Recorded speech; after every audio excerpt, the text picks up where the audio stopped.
வணக்கம் மக்களே, welcome back to our channel. நிர்பயால ஆரம்பிச்சு நம்ம ஊர்ல ஸ்ரீமதி கேஸ் வரைக்கும் நாளுக்கு நாள் பாலியல் ரீதியான குற்றங்கள் அதிகரிச்சுட்டே தான் போயிட்டு இருக்கு. அந்த வகையில ரீசண்டா கோயம்புத்தூர்ல 17 வயசு உட்பட்ட ஒரு பெண்ணை 7 பசங்க சேர்ந்து பாலியல் வன்கொடுமை செஞ்சிருக்காங்க.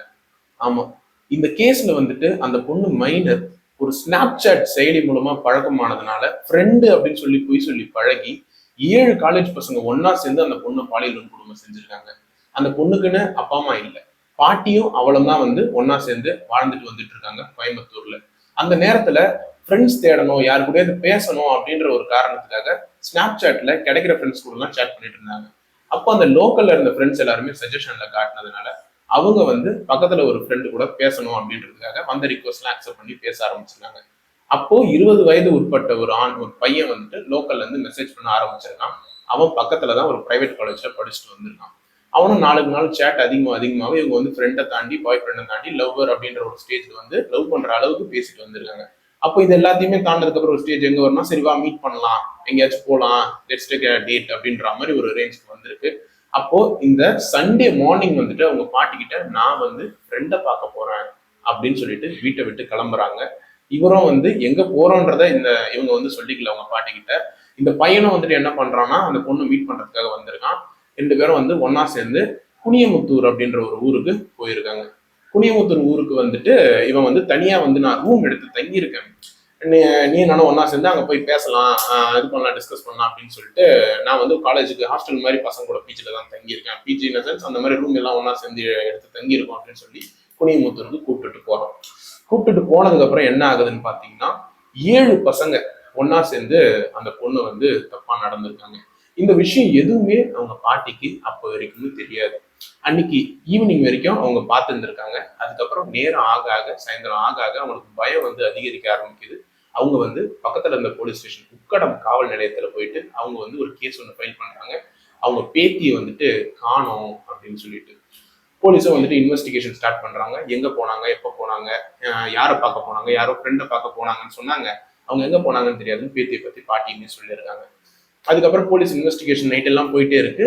மறுநாள் காலையில ஒரு 10 மணி போல அவங்க வந்து வீட்டுக்கு திரும்பி வராங்க.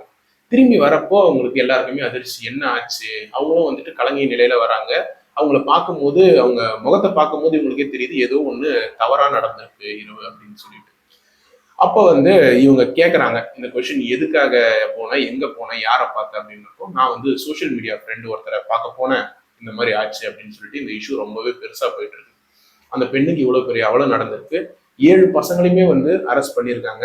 7 பசங்கிறது இப்ப வரைக்கும் 7ங்கிறது போலீஸ் சொன்னது தான். அதுக்கப்புறம் எதனா இருக்காங்கிறது இன்னைக்கு வரைக்கும் இன்வெஸ்டிகேஷன் வந்து வெளியே வரல. இன்வெஸ்டிகேஷன் இன்னமும் போயிட்டு தான் இருக்கு. அவங்க போன்ஸ் எல்லாமே எடுத்து செக் பண்ணியிருக்காங்க.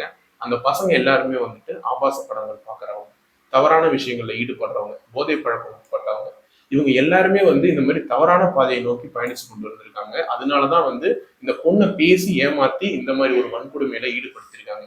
அந்த பொண்ணு ஏமாந்து போயிருக்கு. ஏதோ ஒரு தனிமையில இருக்க ஒரு பெண்ணுக்கு மனசு அந்த ஒரு இயக்கத்தை கொடுத்து அவங்களை வந்து தனியா கூப்பிட்டு இந்த மாதிரி தப்பா நடந்திருக்காங்க அந்த பசங்க. இந்த மாதிரி விஷயம் ஒரு சிலர் தான் அவலங்கள் வெளியே வருது. ஒரு சிலது பாத்தீங்கன்னா அவங்களோட கூச்ச சுபாவம், எனக்கு வந்து இந்த மாதிரி ஒரு அவலம் நடந்துருச்சு, இது வந்து ஒரு பெரிய அசிங்கம், நான் வெளியே சொன்னா வந்துட்டு தப்பா போயிடும் அப்படின்றதால இன்னைக்கு வரைக்கும் தமிழக காவல்துறை அந்த பெண்ணோட பேரை கூட வெளியிடல. அது ரொம்பவே பாராட்டக்கூடிய ஒரு விஷயம். அந்த பொண்ணோட ஃபியூச்சர் வந்து ரொம்பவே அஃபெக்ட் ஆயிடும். 7 பேருமே வந்துட்டு செக்ஷுவல் ஹராஸ்மெண்ட் கேஸ் போக்சோ கீழே வந்து போட்டிருக்காங்க. இன்னமும் இன்வெஸ்டிகேட் பண்ணிட்டு இருக்காங்க. இந்த சோசியல் மீடியாங்கிற ஒரு விஷயம், இன்ஸ்டாகிராம், ஃபேஸ்புக், யூடியூப், இது எல்லாமே வந்து நல்ல விஷயங்களை நம்ம பகிரணும், என்டர்டைன்மெண்ட்டை நம்ம பகிரணும்னு கொண்டு வந்த ஒரு விஷயம் இப்ப வந்து ஒருத்தரை தெரிஞ்சுக்கிறதுக்காக அளவுக்கு போயிட்டு இருக்கு. டெக்னாலஜி ரீதியா நம்ம வளர்ந்துகிட்டு தான் இருக்கோம். ஆனா அது மூலமா இந்த மாதிரி ஸ்கேம், இந்த மாதிரி வந்து செக்ஷுவல் ஹராஸ்மெண்ட்ஸ், அது ஏமாத்துற வேலை, இது எல்லாமே நிறைய இருக்கு. இந்த மாதிரி ஒரு சமுதாயத்தை நம்ம வாழ்ந்துட்டு இருக்கும் போது நம்ம வீட்டு பொண்ணுங்களை நம்ம சேஃப் அண்ட் செக்யூரா வச்சுக்கணும். நம்ம வந்து தினம் அவங்க கிட்ட போகும்போது யாரு கூட பேசினாலுமே வந்துட்டு யாருன்னு தெரிஞ்சுக்கிட்டு பேசு, அவங்கள பத்தி முழுசா தெரிஞ்சுக்கிட்டு பேசு. தனியா கூப்பிட்டா வெளியே எங்கேயும் போகாத, அப்பா அம்மா கிட்ட கேட்டுட்டு போ.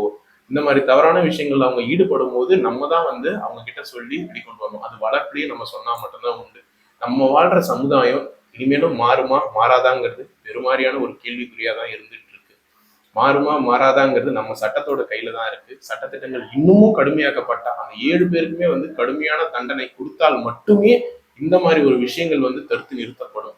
ஏன்னா ஏற்கனவே நிர்பயா கேஸ்ல நமக்கு வந்து ஒரு நல்ல விதமான நீதி கிடைச்சது. அது காலதாமதமா கிடைச்சாலுமே அந்த 4 பேருக்குமே தூக்கு தண்டனை கிடைச்சது. அதனால மக்கள் எல்லாருமே அப்படி ஒரு சந்தோஷத்துல இருந்தாங்க. அதனால குற்றங்கள் குறையணும்னா தண்டனைகள் கடுமையாக்கப்பட்டால் ஒழியவே குற்றங்கள் குறைய ஆரம்பிக்கும். இதை பத்தி உங்களோட கருத்து என்னங்கிறத கமெண்ட். நன்றி.